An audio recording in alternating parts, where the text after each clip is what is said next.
नमस्कार दोस्तों। आज मैं आपको सुनाऊंगा कितने अच्छे पति हैं हमारे। दो चालाक बहुओं की एक बहुत ही सुंदर कहानी। रात को 11:30 बजे एक घर में दो बहुओं के होते हुए भी सास बर्तन साफ कर रही थी। तभी बर्तनों की आवाज से परेशान होकर बड़ी बहू ने अपने पति से कहा कि जाओ अपनी माँ को मना करो कि इतनी रात को बर्तनों को साफ ना करे। रोज रोज तुम्हारी माँ की वजह से हमारी नींद खराब होती है। साथ ही रोज सुबह तुम्हारी माँ सुबह 5 बजे ही उठ जाती है, फिर पूजा पाठ करना शुरू करके हमारी नींद खराब करती है। अब ना ही रात को चैन और ना ही सुबह। अब जाओ भी सोच क्या रहे हो? तुम्हारी माँ को मना करो। तभी उसका पति खड़ा होता है और रसोई की तरफ जाता है। रास्ते में उसे छोटे भाई के कमरे से भी वही आवाज सुनाई देती है जो बातें उसके कमरे में हो रही थी। तभी सब कुछ सुनकर वो छोटे भाई के कमरे का दरवाजा बजा देता है तो उसका छोटा भाई बाहर आता है। फिर वो दोनों भाई मिलकर अपनी माँ के पास रसोई घर में जाते हैं और अपनी माँ के बर्तन साफ करने में मदद करते हैं। उनकी माँ उन्हें बर्तन साफ करने से मना करती है, पर बेटे अपनी माँ से बहुत प्यार करते थे। उन्होंने कहा कि माँ आप आराम कर लीजिए, हम धो लेंगे बर्तन। तब उनकी माँ ने कहा कि बेटा इससे अच्छा तो तुम ये सब काम करने के लिए अपनी पत्नियों से भी कह सकते थे, मगर वो तो बस पूरा दिन टीवी और मोबाइल ही देखती रहती हैं। तुम उनसे कुछ कहते क्यों नहीं? तब उनका बड़ा बेटा बोला कि माँ एक सच्चा इंसान वही है जो बिना बोले ही सब समझ जाए और अपनी सास के काम में हाथ बटाए। हम उनसे बार बार काम के लिए नहीं कहेंगे, क्योंकि दो बातें सुनकर काम करने वाले इंसान नहीं जानवर होते हैं। आपने हमारी शादी करवाई और हमने कर ली, मगर माँ आप ही ने तो कहा था कि माँ को माँ की जगह मानो और पत्नी को पत्नी की जगह। और रही बात घर का काम करने की, तो एक दिन हमारी पत्नियां सारा काम बिना बोले ही जरूर करेंगी। और वैसे भी माँ अगर मान लो कि हमने उन्हें काम के लिए कहा और उन्होंने मना किया, तो शायद हमें गुस्सा भी आ सकता है और घर में झगड़ा भी हो सकता है। इसलिए माँ जब उनका मन करेगा तो वो खुद ही काम करेगी। बाकी हम दोनों बेटे हैं ना आपके साथ माँ।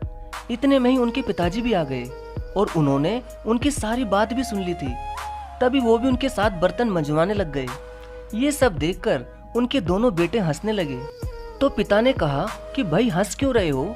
मैंने भी बचपन में बहुत बर्तन मांजे हैं। अब सारा काम हो गया था तो दोनों बेटे अपने अपने कमरे में चले गए। तब उनकी पत्नी ने पूछा कि तुम्हें इतनी देर कैसे लगी? तो उनके पति ने कहा कि हम दोनों भाई अपनी माँ के साथ बर्तन मंजवा रहे थे और साथ में पिताजी भी आ गए थे। इस बात से उनकी पत्नियां बहुत चिढ़ गई थी, लेकिन फिर उनको थोड़ा बुरा भी लगा कि उनके होते हुए उनके पति को घर का काम करना पड़ रहा था। फिर वो सभी सो गए।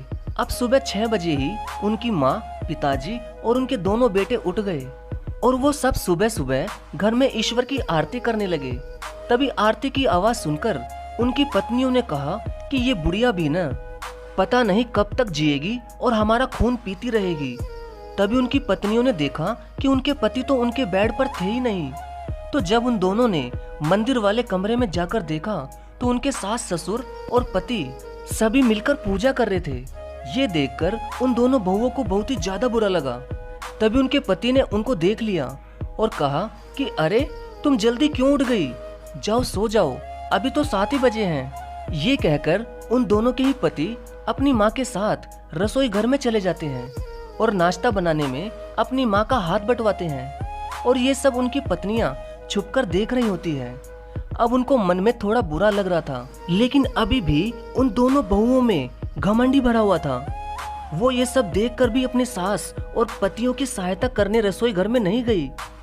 तभी एक दिन बड़ी बहू का पति अपनी पत्नी के पास आया तो उसने जल्दी से उससे कहा कि जो मैंने तुम्हें 20,000 रुपए दिए थे वो मुझे अभी चाहिए, क्योंकि अभी अभी माँ की अचानक ही बहुत ही ज्यादा तबीयत खराब हो गई है। तो उसकी पत्नी ने उसे साफ झूठ बोलते हुए मना कर दिया और कहा कि उन पैसों की तो मैंने शॉपिंग कर ली।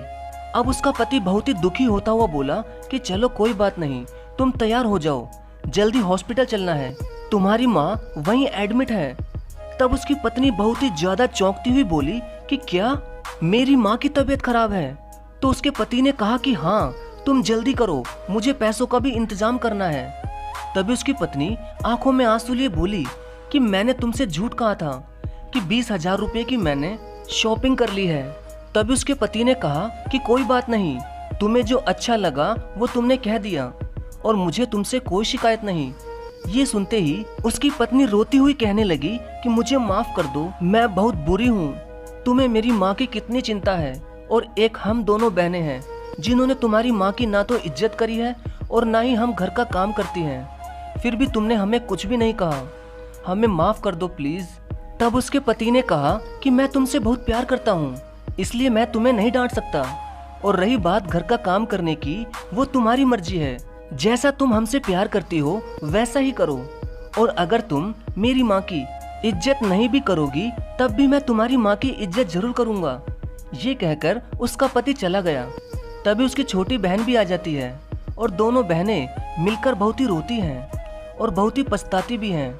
और अब उनको सब समझ आ चुका था कि जब हमारे पति बाहर काम करके अपनी माँ की घर के काम में सहायता करवा सकते हैं तो हम तो इस घर की बहू हैं, हम ये सब क्यों नहीं कर सकती।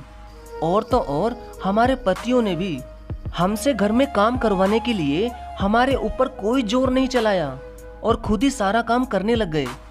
ये हमारे पति नहीं, देवता हैं, वरना इनकी जगह कोई और होता तो हमसे लड़ाई करके या हमें मारकर हमसे घर का सारा काम करवाता, मगर इन्होंने ऐसा बिल्कुल भी नहीं किया और हमारी सास ने भी हमें कुछ नहीं कहा।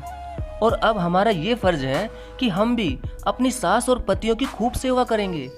ये सोचकर वो दोनों बहुएं अगले दिन से ही रसोई घर में चली जाती हैं और चुपचाप ही काम करने लगती है और अपने पतियों से वो ये कहती है कि आप माँ जी को लेकर जाइए, हम दोनों बहनें सारा काम कर लेंगे।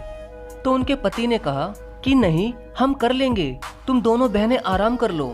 तभी उनकी दोनों पत्नियों ने कहा कि नहीं, अब हम ये गलती नहीं कर सकते, तुम इतने अच्छे हो कि अब हमें हमारी गलतियों का एहसास हो चुका है और माँ जी आप भी हमें माफ कर दीजिए, हम इस घर की बहू होते हुए भी आपसे ही सारा काम करवाती थी, हमें माफ कर दीजिए माँ जी। तो उनकी सास ने कहा कि बेटी तुमने कुछ भी नहीं किया, अभी तुम नादान हो, अगर तुम्हारी जगह मेरी बेटी भी होती तो मैं उसे भी काम के लिए बिल्कुल भी नहीं कहती, तुम मेरी बहू बाद में, पहले बेटी हो। ये सुनकर वो दोनों बहुएं अपनी सास के पैरों में गिर जाती हैं और उनसे खूब माफी मांगती हैं और बाद में बेटे भी बहुत खुश थे। वो दोनों ये सोचकर खुश थे क्योंकि उनको अपनी पत्नियों से लड़ाई भी नहीं करनी पड़ी और वो सुधर भी गई। तो दोस्तों, क्या आप भी ऐसे पति हो जो अपनी पत्नियों से बिल्कुल लड़ाई भी ना करे और उनकी पत्नियां भी सुधर जाए और घर में शांति भी बनी रहे? कमेंट में जरूर बताना, मैं आपके कमेंट का इंतजार करूंगा। धन्यवाद।